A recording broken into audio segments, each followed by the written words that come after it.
continuidade aqui ao tema comportamento do fogo, nós chegamos aqui aos fenômenos ambientais decorrentes de um incêndio. São fenômenos que acontecem normalmente ou por procedimentos inadequados no combate, ou por reações do próprio incêndio, da própria situação que se desencadeia ali. Podem decorrer também de excesso de material e alguma situação aí em que o recipiente desse material esteja sendo superaquecido. Enfim, são fenômenos que nós temos que entender para poder evitar, para poder prevenir que aconteçam. Vamos lá. O backdraft é um fenômeno que acontece sempre que um ambiente tomado por fogo já está com seu nível de oxigênio baixo. Então nós sabemos que fogo sempre se origina da mistura de oxigênio, calor e combustível. Qualquer um desses elementos que seja retirado da queima, que seja removido da queima, a queima não mais se sustenta, ou seja, não tem mais fogo. Esse fenômeno vai acontecer justamente pela deficiência de oxigênio no local. Como isso acontece? Fogo, para se manter vivo, se manter queimando, consome oxigênio, afinal é o elemento que possibilita a vida às chamas, e intensifica a combustão. Então o fogo consome oxigênio, libera gás carbônico, monóxido de carbono, enfim, libera o gás tóxico e vai consumindo esse oxigênio conforme for se mantendo vivo ali. Conforme esse consumo de oxigênio vai sendo realizado, o nível de oxigênio no local fechado vai diminuindo. Esse local fica saturado de gases provenientes da queima, mas com seu nível de oxigênio diminuído, menor. Isso faz com que a queima comece a se reduzir a pequenas brasas. É aí que está o risco do backdraft, é aí que mora o perigo. Sempre que formos analisar um ambiente sinistrado pelo fogo, antes de entrar nesse ambiente, nós temos que verificar a condição desse ambiente. Como? As costas da mão, sem luva, analisando a temperatura da porta ou da passagem que eu pretendo usar para adentrar o local. Se essa porta está superaquecida, há fogo lá dentro e a probabilidade de um backdraft acontecer é muito grande. Se eu conseguir enxergar labaredas por frestas da porta, também é um indicativo de backdraft. Ou, ainda, se houver fumaça saindo pelas frestas da porta, em ritmo intermitente, ou seja, a fumaça sai em grande quantidade, depois ela começa a aparentemente retornar para dentro do ambiente, tem o seu fluxo de saída reduzido, a quantidade de fumaça começa a ser mais reduzida, e esse efeito vai e volta. Também é um indicativo de backdraft. Então, como ocorre esse fenômeno? O backdraft é uma explosão ambiental. Ele ocorre quando o ambiente ainda dispõe de material para queimar, possui calor excessivo, ainda existe calor excessivo lá dentro, e falta um elementozinho aí desse tetraedro. Falta um dos três elementos para compor essa mistura, que é justamente o oxigênio. Então o backdraft vai acontecer quando o bombeiro ou o profissional que está ali realizando um salvamento ou uma entrada nesse ambiente acaba fazendo uma abertura maior e insuflando o oxigênio de uma vez, completando essa mistura. Logo, todo o ambiente entra em ignição ao mesmo tempo. Ainda existe material para queimar, ainda existe calor excessivo, só está faltando o elemento que vai completar essa mistura. Liberando esse elemento, todo o ambiente entra em ignição ao mesmo tempo. E nós temos a explosão ambiental conhecida como backdraft.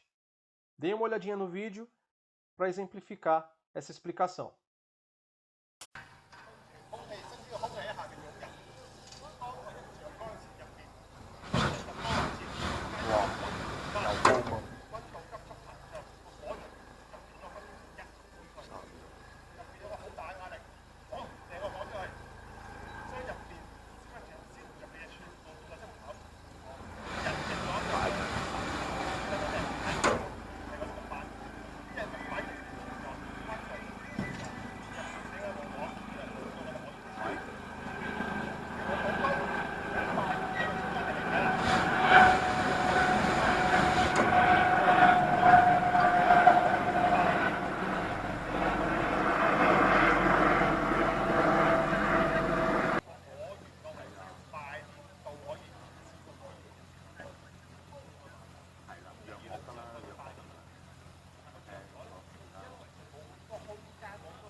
啲啊。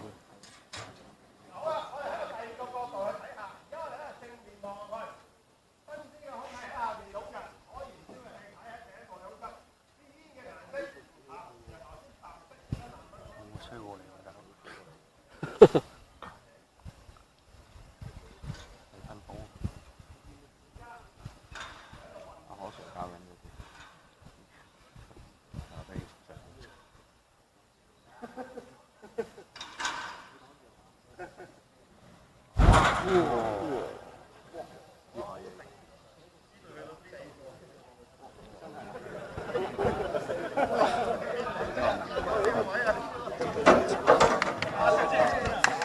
Bom, pessoal, nós temos o flashover, que é outro fenômeno ambiental decorrente de um incêndio. Enquanto o backdraft nós tínhamos ali ausência de oxigênio, ou seja, a queima estava em sua fase de queima lenta, o flashover se desenvolve na fase de queima livre de um incêndio, quando eu tenho todos os elementos ali em quantidade significativa para manter a queima se desenvolvendo. O flashover nada mais é que a ignição do resíduo desprendido junto com a fumaça dos materiais que estão queimando nesse ambiente. Então nós já falamos que fumaça são partículas do material que não queimaram e ainda estão propícias a queimar. Ao atingirem o seu ponto de ignição, essa fumaça vai entrar em combustão. Isso vai contribuir para a propagação do fogo. Aqui é só uma imagem. Segue também o vídeo.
Bom, pessoal, o bleve. Bleve, nós temos como definição a explosão de um cilindro ou tanque de pressão, quando superaquecido. A mesma mecânica se aplica a um botijão de gás simples. Nós temos aqui a imagem de um bleve, logo vou deixar o vídeo aqui para vocês verem também. nós temos a imagem do bleve, né, de um tanque de pressão com uma substância inflamável no seu interior. E do lado de fora, né, no exterior aí desse tanque, e do lado de fora nós temos aí um foco de incêndio próximo ao tanque, superaquecendo a superfície do tanque. Todo gás liquefeito, todo produto inflamável que está na forma líquida tende a dobrar de volume quando superaquecido. É claro que nós temos outros elementos que também aumentam seu volume, mas a tendência dos líquidos é sempre dobrar de volume. Então aqui nós temos o superaquecimento de um tanque, logo a substância no interior do tanque começa a vaporizar, entrar em estado de ebulição lá dentro, ou seja, passa do estado líquido para o estado gasoso. Dentro do tanque. Como esse tanque é projetado para suportar, né, para comportar uma quantidade específica de material, se essa quantidade de líquido inflamável dobrar o seu volume, esse tanque não vai suportar a pressão interna e vai acabar se rompendo. Isso é um bleve. Se nós passarmos aí essa explicação, associarmos ela aí a um botijão de gás, é a mesma situação. Nós temos próximo do encaixe, né, do cone borboleta, nós temos uma válvula de segurança, chamada plug fusível bismuto. Essa válvula de segurança é formada por um plug de estanho que derrete a 78 graus, mais ou menos. Ao derreter, ele vai, claro, liberar a pressão interna que existe no botijão de gás. Esse gás vai sair, vai escapar por ali e a pressão interna vai ser reduzida. Claro que esse gás vai escapar, vocês vão ver no vídeo já já, esse gás vai escapar e vai incendiar, por ser uma substância inflamável e por estar superaquecido. Vai entrar em contato com o oxigênio e concluir então a mistura propícia aí para queimar. Isso é um bleve. Mesmo tendo a válvula de segurança, se nós continuarmos superaquecendo esse cilindro, esse bleve vai acontecer. Então, enquanto eu tenho a válvula acionada, esse bleve está controlado. A partir do momento que eu continuo mantendo ali o superaquecimento, logo esse tanque não vai conseguir vencer a pressão interna que se desenvolve dentro dele, conforme o vídeo.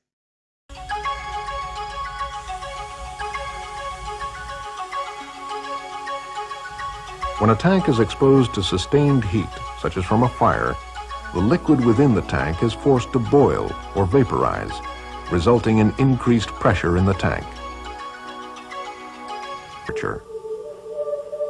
With continued relief valve operation, the liquid level drops, exposing a greater area of the tank to the effects of heating. With the flames impinging on the vapor space of the tank, the temperature of the tank metal, uncooled by liquid, rises. At some point, due to the vapor pressure from within, the tank metal begins to weaken, stretch, and eventually tear. As the tank comes apart, large quantities of both liquid and vapor are released in a powerful explosion.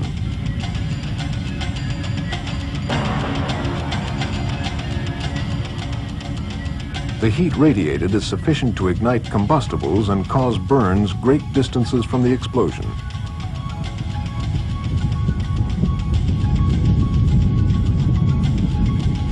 Tank sections containing rapidly igniting fuel can become flying missiles, traveling great distances, causing secondary fires and other damage.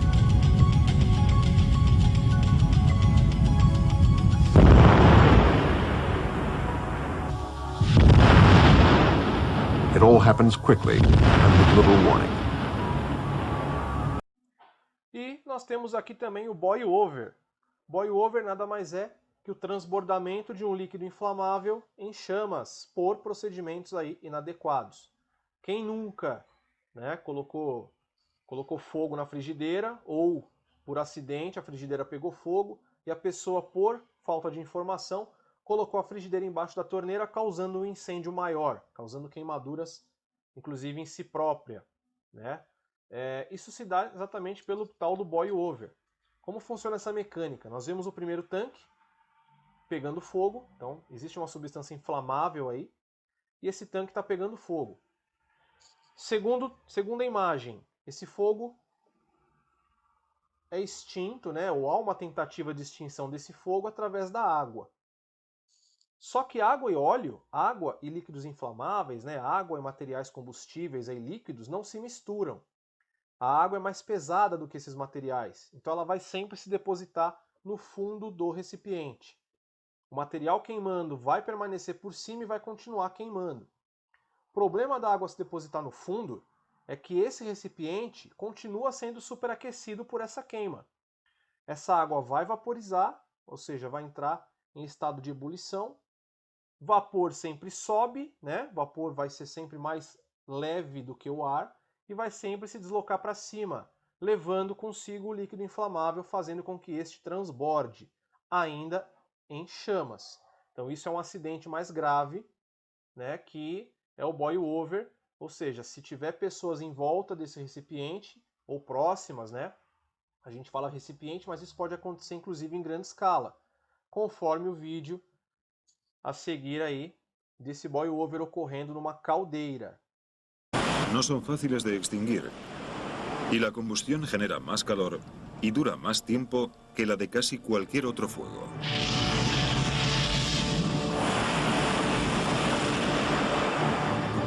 Además son explosivos y tienden a pasar de peligrosos a catastróficos en cuestión de segundos. Nós temos aqui para finalizar a classificação dos incêndios. Ok? Então, incêndios de classe A se caracterizam e se classificam como materiais sólidos, ou seja, papel, tecido, madeira, borracha, materiais que queimam em superfície e em profundidade. Nós sempre vamos classificar esses materiais como incêndios de classe A. Para incêndios de classe A, eu necessito de um elemento que encharque esse material, que busque a extinção do fogo na profundidade do material, que é onde queima, por sua mecânica própria, né? Queima em superfície e em profundidade. Classificação do incêndio de classe B se refere a materiais líquidos que estejam em chamas. Então, exemplos, né? Álcool, o próprio GLP se encontra na forma líquida porque dentro do botijão de gás ele está, né, no seu estado liquefeito. É um gás, mas provém aí dos materiais de classe B. Gasolina, entre outros, éter, diesel, thinner. Líquidos inflamáveis são sempre considerados e classificados como incêndios de classe B. Preciso de um material que cubra a queima. Se eu utilizar água, eu acabo deslocando esse material por não haver mistura entre esses materiais, entre água e esses materiais líquidos inflamáveis. Então eu acabo fazendo com que o material se desloque, continue pegando fogo, porém eu causo aí o alastramento das chamas. Então incêndios de classe B são combatidos, são extintos através de pós químicos, através de areia, terra, ou seja, materiais que vão cobrir essa queima, evitando então que o oxigênio adentre aí na mistura. Só voltando um pouquinho, incêndios de classe A, nós temos a extinção por resfriamento, ou seja, retirada do calor. Então a água vai buscar essa queima na profundidade, certo? E vai extinguir por diminuição de temperatura. Isso nós chamamos de resfriamento. Incêndios de classe B são extintos por abafamento, exatamente dessa forma que foi citado agora. Preciso de um material que cubra essa queima. Uma vez que a queima está coberta, que esse líquido está totalmente coberto, não tem dispersão de gases e vapores e nem acesso de oxigênio na mistura. Então eu estou eliminando o oxigênio dessa mistura. Classe A e classe B. Nós temos o incêndio de classe C, que se dá em materiais elétricos ou energizados, nos quais eu não posso de maneira alguma utilizar água para o combate. Ou seja, a água vai ser sempre utilizada somente para incêndios de classe A. Incêndios de classe C são materiais que ainda armazenam energia ou que estejam recebendo energia. Se eu utilizar a água, eu acabo alastrando essa queima, acabo inclusive sofrendo um acidente ali e contribuindo para possível propagação. Então nós precisamos nesses materiais ou de pós químicos ou então de CO2, que é um material, é um gás que não deixa resíduo, é um gás bastante gelado, não deixa resíduo e extingue também por abafamento essa queima. E nós temos o incêndio de classe D, para finalizar, que são materiais pesados, metais pesados, materiais pirofóricos. São exemplos, né, desses materiais: magnésio, urânio, titânio, antimônio, alumínio, zircônio, zinco. Okay? São metais pesados que queimam em altíssimas temperaturas. São materiais que não desprendem uma chama comum, igual a das outras classes de incêndio, porém são materiais que, quando entram na sua ignição, eles brilham. A chama é praticamente transparente, nós não vemos. São materiais que necessitam de um pó químico especial para serem extintos. Ou em depósitos e locais onde exista um grande armazenamento desses materiais, os sistemas são feitos fixamente, ou seja, sistemas de CO2, sistemas de gases diferentes, né, de gases diversos, para manter essa queima totalmente controlada até a sua extinção. E é isso aí, pessoal. Segunda parte da aula de comportamento do fogo está aí. Espero que tenha ajudado, que tenha complementado os seus estudos. Um forte abraço.